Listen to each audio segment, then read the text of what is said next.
All time high coming soon, big bull market is coming, ऐसा मैं कहूंगा तो बहुत सारे लोग आज के टाइम पे सरप्राइज हो जाएंगे, क्योंकि करंटली मार्केट में काफी निगेटिव सिनारियो है और बहुत ज्यादा स्मॉल मिड कैप्स में और काफी सेक्टर्स में करेक्शन आया हुआ है। लेकिन फिर भी मैं ऐसे क्यों कह रहा हूँ, उसके 8 रीजंस मैं आपको देने वाला। लेकिन उसके पहले सबसे पहले मैं क्लियर करना चाहता हूँ कि इस दुनिया में कोई भी मार्केट को प्रेडिक्ट नहीं कर सकता। सो मैं जो आपको बता रहा हूँ वो एक सिर्फ थियरी है और ऐसे 8 रीजंस मैं आपको दे रहा हूँ जिससे मुझे लगता है कि आने वाले टाइम में एक बहुत बड़ी बुल रन आ सकती है। सो उसके अकॉर्डिंगली आपको डिसाइड करना है। मेरा वीडियो देख के आपको डिसीजन नहीं लेना है, आपके फाइनेंशियल एडवाइजर के साथ डिस्कस करके ही आपको डिसीजन लेने हैं इन्वेस्टिंग के बारे में। सिर्फ मैं आपको गाइड कर रहा हूँ। So without wasting any further time directly topic पे आते हैं। सो करंटली आप देखोगे तो मार्केट में क्या चालू है, स्मॉल मिड कैप्स में करेक्शन, बहुत सारे सेक्टर्स में करेक्शन, निगेटिविटी। यूट्यूब पे आप देखोगे तो बहुत सारे यूट्यूबर्स वीडियो डाल रहे हैं कि कैसे मार्केट क्रैश होने वाला है और नीचे जाने वाला है, ट्रम्प का टैरिफ बैन प्रॉब्लम्स है और दुनिया भर की स्टोरीज है। बजट अच्छा नहीं है, ये भी एक स्टोरी चालू है अभी 2-3 दिनों से। लॉन्ग रन में आपको समझना पड़ेगा मार्केट 2 चीजों के ऊपर चलता है। लिक्विडिटी मतलब लोगों के हाथ में पैसे होने चाहिए, अर्निंग्स मतलब प्रॉफिट आना चाहिए, कंपनियां प्रॉफिट करनी चाहिए सो दैट लोग वो स्टॉक्स में पैसे डालें और वहां पे रिटर्न बने। सो ये 2 चीजें अगर है तो मार्केट अच्छा चलेगा। अगर ये दोनों में से कुछ एक नहीं है या दोनों नहीं है तो मार्केट साइडवेज या निगेटिव हो सकता है। सो करंटली सिनारियो क्या है, ऑल टाइम हाई से मार्केट अप्रोक्सीमेटली 9-10% नीचे है, मिड कैप्स 10-11% नीचे है और स्मॉल कैप्स अप्रोक्सीमेटली 13-14% नीचे है। एग्जैक्ट आज के फिगर्स मैंने देखे नहीं है। सो अप्रोक्सीमेटली ये ऑल टाइम हाई से जो 27 सितंबर 2024 को हुआ था तब से ये इतना ड्रॉडाउन आ चुका है। तो सबसे पहला रीजन मुझे क्यों लगता है कि आने वाले टाइम में अच्छा बुल रन आ सकता है और सूनर और later we are going to touch all time high again. So last ये जो करेक्शन आया है लास्ट 4 महीनों का वो क्यों आया? सो 20 बिलियन की सेलिंग हुई है, एफआईआईज ने सेलिंग की है। एफआईआईज ने क्यों सेलिंग की है उसके 2-3 रीजन है। सबसे पहला रीजन है यूएस मार्केट बहुत अच्छा परफॉर्म कर रहा है। सो हमारे यहाँ पे भी आपने देखा होगा जब भी स्मॉल कैप्स अच्छा परफॉर्म करते हैं तो लोग स्मॉल कैप्स में डालते हैं, जब भी डिफेंस स्टॉक्स अच्छा करते हैं तो लोग डिफेंस इन्वेस्ट करने के लिए भागते हैं। सेम वे यूएस का जो नागरिक है, एफआईआई जो है, जैसे यूएस मार्केट अच्छा परफॉर्म कर रहा है वो देख के इमर्जिंग मार्केट से पैसा निकाल के यूएस में डालना चालू कर दिए थे लास्ट 4 महीनों में। अभी भी वो सिलसिला कंटिन्यू है। सो जैसे ही यूएस का मार्केट कूल ऑफ होगा या फिर एक्सपेंसिव होगा, वैल्यूएशंस के कंसर्न आएंगे, ये साइकिल रिवर्स होने वाला है कभी ना कभी। सो ये जो पैसा गया है वो वापस भी आएगा, इसके लिए आप निश्चिंत रहिए।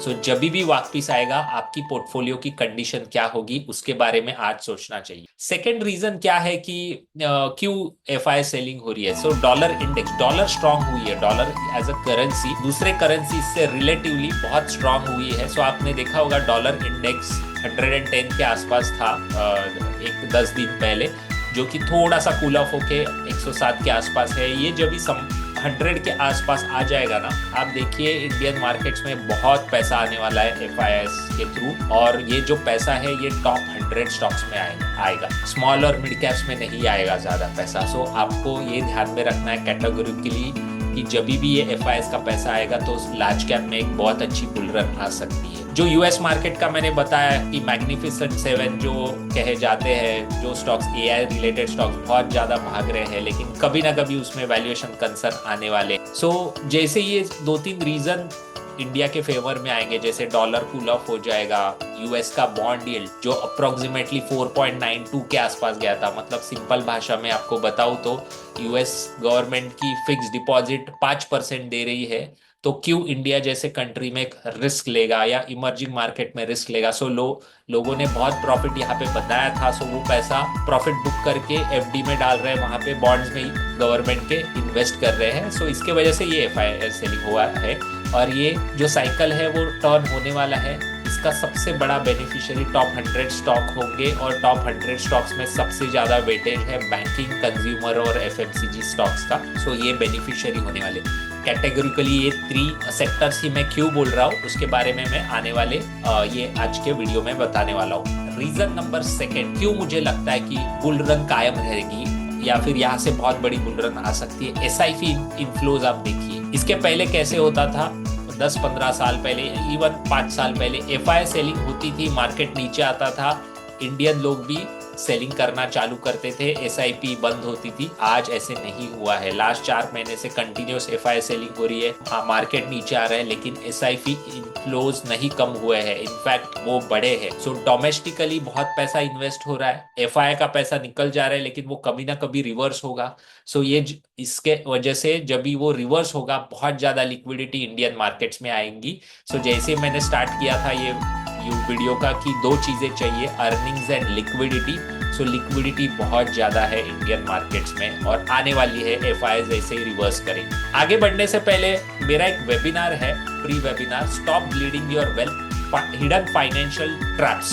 3 ट्रैप्स के बारे में ये फ्री वेबिनार में बात करने वाला हूँ। 15th एंड 16th मई को, सॉरी 15th एंड 16th फरवरी को ये वेबिनार होने वाला है। सो उसको आप ज्वाइन कर सकते हो। उसकी जो ज्वाइनिंग लिंक है वो मैंने डिस्क्रिप्शन बॉक्स में डाली है।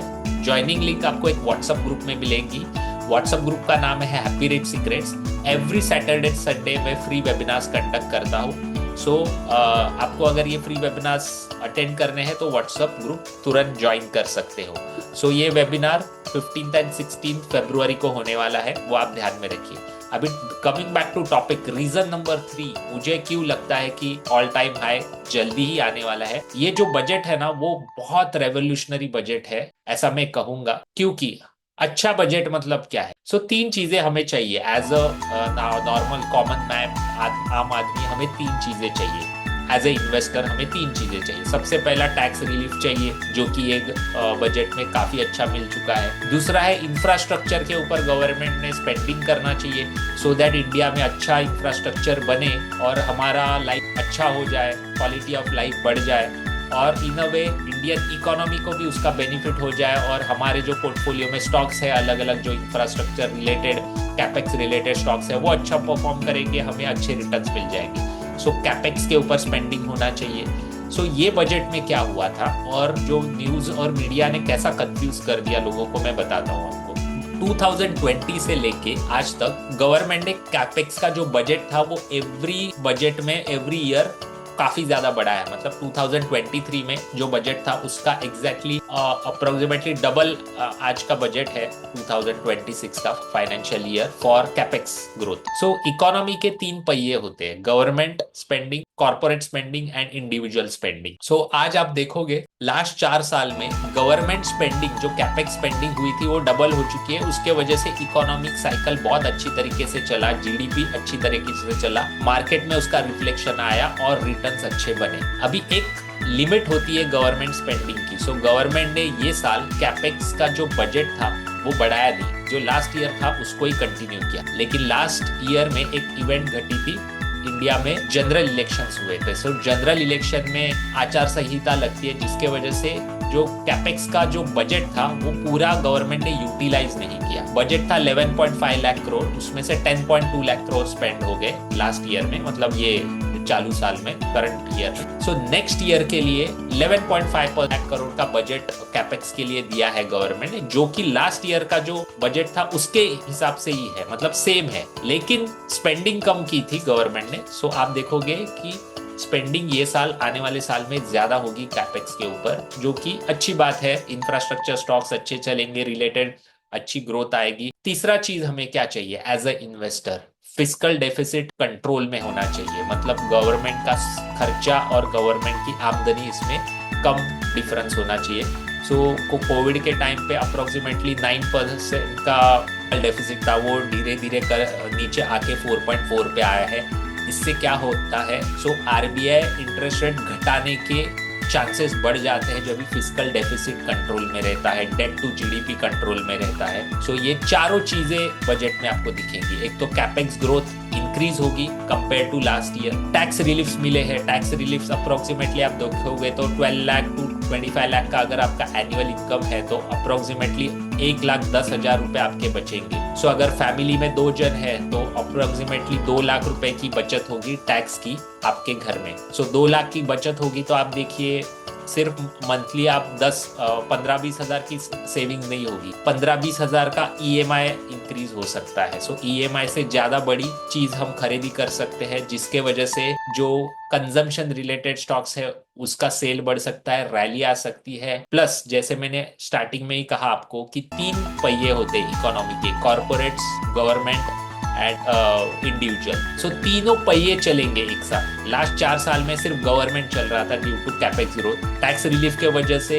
रिटेल पार्टिसिपेंट्स, आप और मेरे जैसे भी स्पेंडिंग करेंगे, सो खर्चा करेंगे तो ऑटोमेटिकली जीडीपी में रिफ्लेक्शन आएगा। जैसे ही इंडिविजुअल कंजम्पशन करेंगे, कॉर्पोरेट्स की कैपेसिटी होती है, जैसे मारुति समझ लीजिए क्वार्टर में 1 लाख गाड़ियां मैन्युफैक्चर करती है। सो डिमांड बढ़ेगी तो मारुति का जो ओनर है वो उसका प्रॉफिट्स और कैपेसिटी बढ़ाने के लिए यूटिलाइज कर सकता है। सो कॉर्पोरेट स्पेंडिंग भी आएगी। सो तीनों पहिए चलेंगे इकोनॉमी के। सो तीनों पहिए चलेंगे, जीडीपी ग्रोथ आएगी, प्रॉफिटेबिलिटी बढ़ेगी कॉर्पोरेट की। सो जो मैंने आपको स्टार्टिंग में बताया था, लिक्विडिटी चाहिए, अर्निंग्स चाहिए।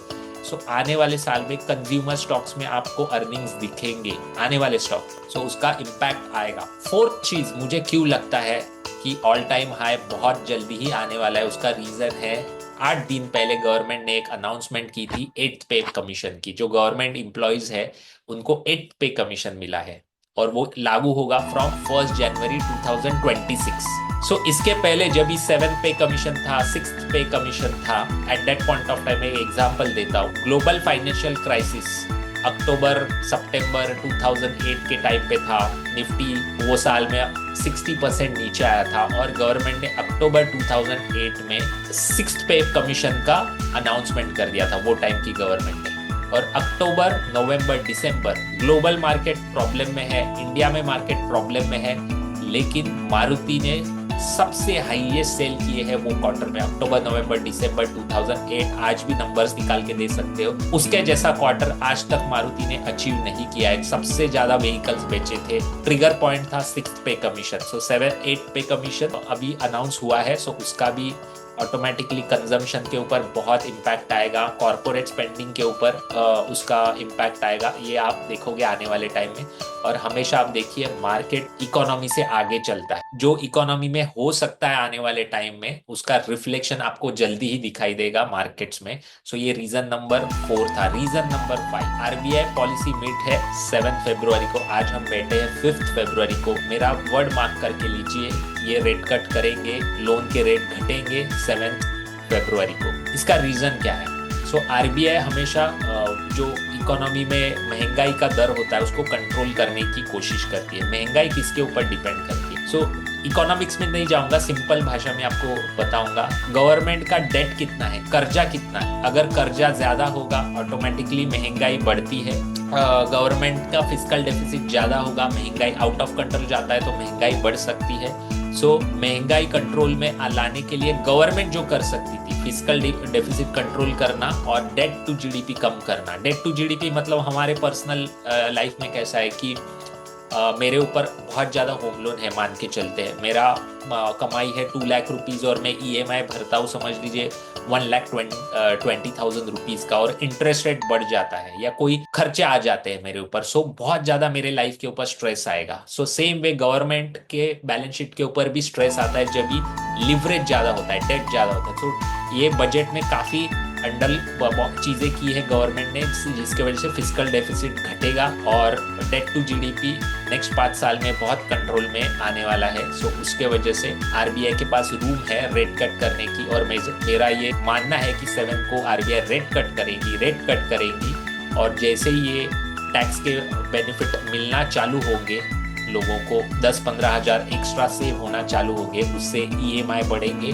कंज्यूमर स्टॉक्स चलेंगे क्योंकि कंजम्पशन बढ़ेगा, एफएमसीजी स्टॉक्स चलेंगे और प्राइवेट बैंक्स के स्टॉक्स भी चलेंगे।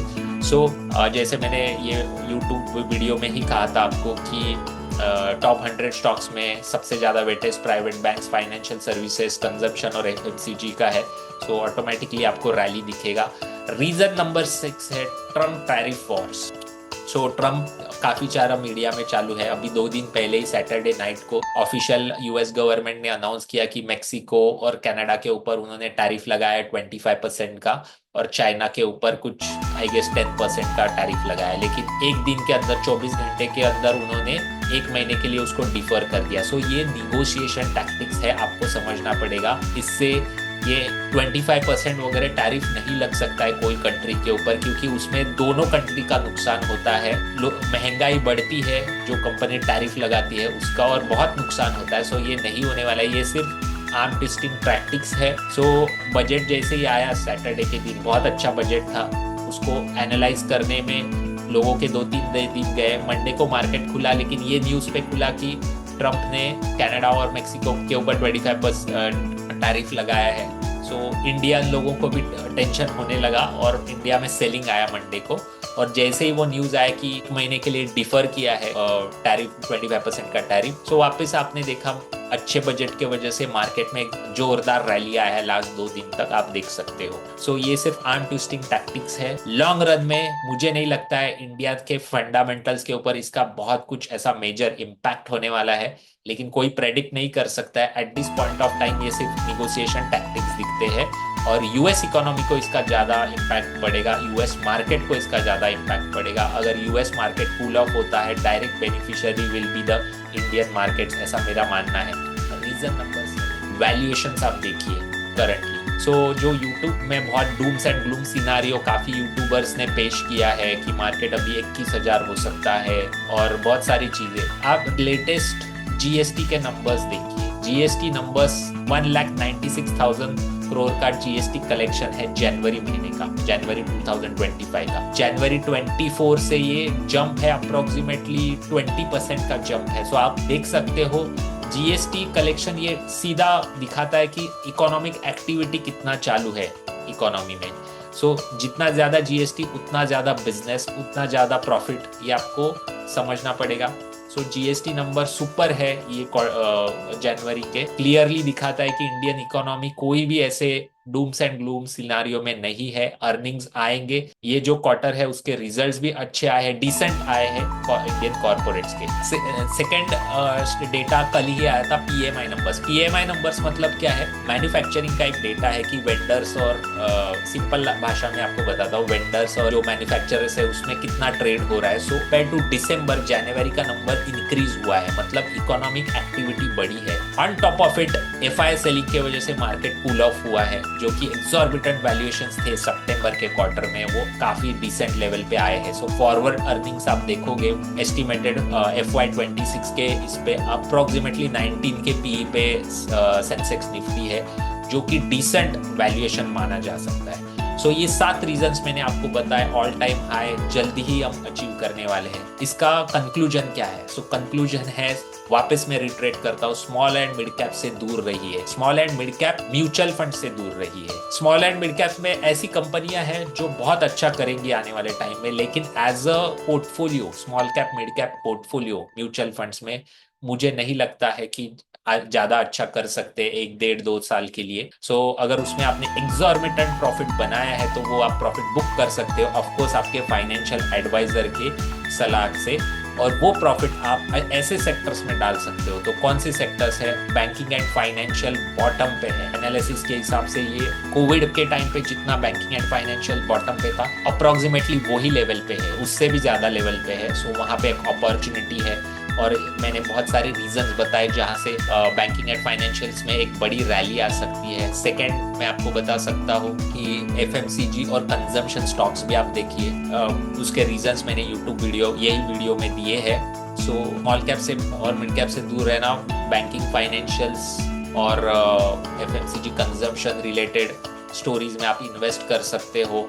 म्यूचुअल फंड्स में ऑफकोर्स लार्ज कैप बेटर करेंगे, और एसएमई आईपीओ से दूर रहिए। आईपीओ से दूर रहिए, वहाँ पे आपका पैसा टूटने की बहुत ज़्यादा चांसेस है। सो आपको अगर ये वीडियो अच्छा लगा है तो इसको ज़रूर सब्सक्राइब कीजिए चैनल को, ये वीडियो को आपके फ्रेंड्स के साथ शेयर कीजिए, और अगर अच्छा लगा है तो लाइक कीजिए। व्हाट्सएप ग्रुप ज्वाइन कीजिए जिसका लिंक मैंने डिस्क्रिप्शन बॉक्स में दिया है। Thank you very much.